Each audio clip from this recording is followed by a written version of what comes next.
हाड़ जले ज्यो लाकड़ी, केस जले ज्यो घास, सब तन जलता देखी करी, भया कबीर उदास। अर्थात यह शरीर नाशवान है। मृत्यु के बाद हड्डियां लकड़ी की भांति और बाल घास की भांति जलकर राख हो जाते हैं।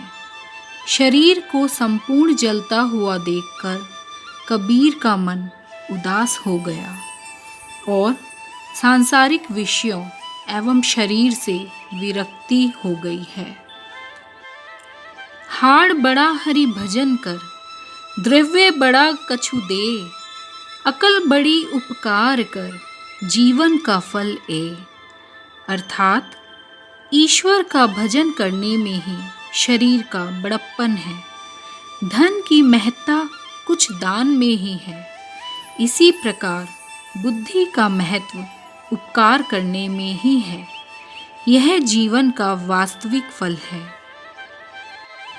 हीरा पड़ा बाजार में, रहा छार लपटाए, बहुतक मूरख चली गए, पारखी लिया उठाए।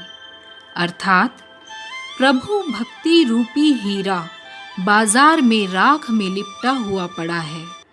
अनेक अज्ञानी व्यक्ति जिन्हें हीरे की पहचान नहीं है वह छोड़कर चले गए, परंतु जो पारखी है, प्रभु भक्ति का महत्व समझता है, उसने उसे उठा लिया।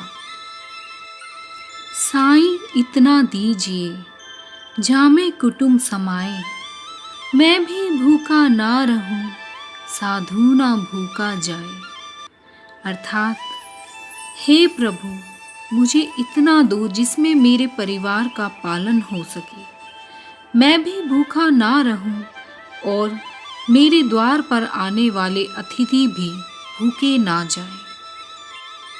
हिंदू कहूँ तो मैं नहीं, मुसलमान भी नाही, 5 तत्व का पूतला, गैबी खेले माही। अर्थात मैं ना तो हिंदू हूँ ना मुसलमान, मैं तो 5 तत्व का पुतला हूँ जो ईश्वर के द्वारा बनाया गया हूँ। वही अदृश्य पुरुष सब में खेल रहा है।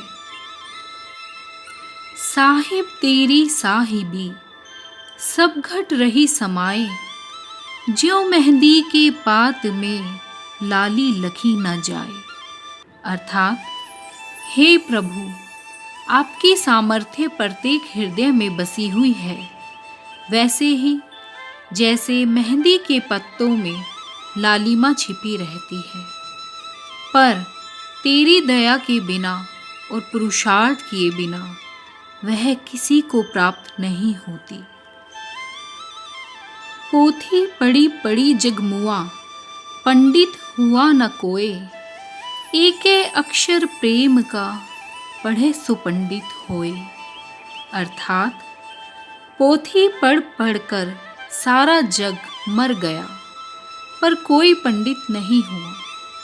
जो प्रेम का एक अक्षर पढ़ लेता है वही पंडित होता है। लिखा लिखी की है नहीं, देखा देखी बात, दुल्हा दुल्हन मिली गए, फीकी पड़ी बारात। अर्थात आत्मा अनुभव रहस्य की बात है, वो लिखकर बताने वाली नहीं, वो तो देखकर यानी अनुभव करने की बात है। जब दुल्हा दुल्हन की शादी हो जाती है तब बारातियों को कोई नहीं पूछता। उसी प्रकार जब आत्मा परमात्मा से मिल जाती है तो सारे व्यवहार खत्म हो जाते हैं। सुख में सुमिरन ना किया, दुख में किया याद, कह कबीरता दास की, कौन सुने फरियाद। अर्थात कबीर साहब कहते हैं कि जो सुख के समय में ईश्वर का स्मरण नहीं करता, परंतु दुख आने पर ईश्वर की पुकार करता है, ऐसे भक्त की पुकार को कौन सुनता है। अर्थात कोई नहीं।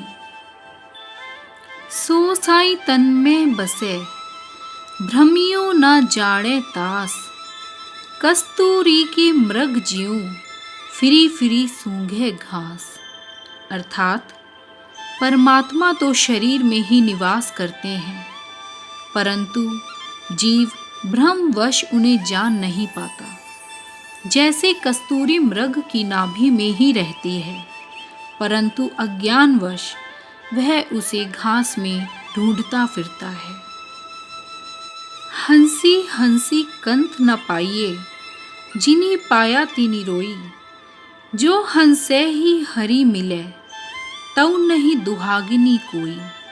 अर्थात विषय वासनाओं और सांसारिक सुखों में रमकर परमात्मा रूपी प्रियतम को प्राप्त नहीं किया जा सकता।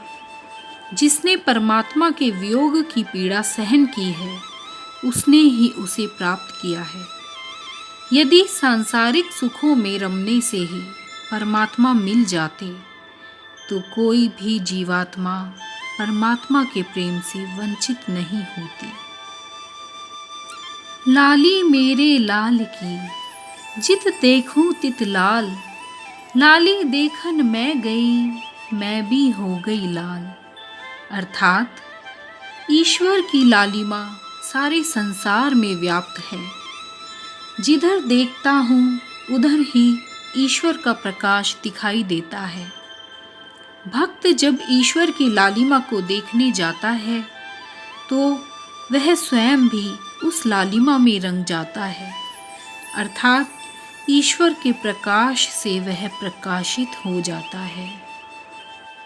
सब जग सूता नींद भरी, संत न आवे नींद। काल खड़ा सिर ऊपरे, ज्यों तोरणी आया बींद। अर्थात संसार में सभी प्राणी अज्ञान की नींद में सोए हुए हैं, परंतु संत को नींद नहीं आती है, क्योंकि उसके हृदय में ज्ञान का प्रकाश जागृत हो गया है। जिस प्रकार दूल्हा तोरण द्वार पर पहुंच जाता है, उसी प्रकार काल सिर के ऊपर खड़ा हुआ है। ज्ञान के उदय हो जाने पर जीवात्मा सोई कैसे रह सकती है। जाति न पूछो साध की, पूछ लीजिए ज्ञान। मोल करो तलवार का, पड़ी रहन दो म्यान। अर्थात संत की पहचान उसकी जाति से नहीं, उसके ज्ञान से करनी चाहिए। तलवार का मूल्य देखना चाहिए, म्यान का नहीं। म्यान सोने की है या चांदी की, उसका मूल्य नहीं होता। मूल्य तो तलवार का होता है।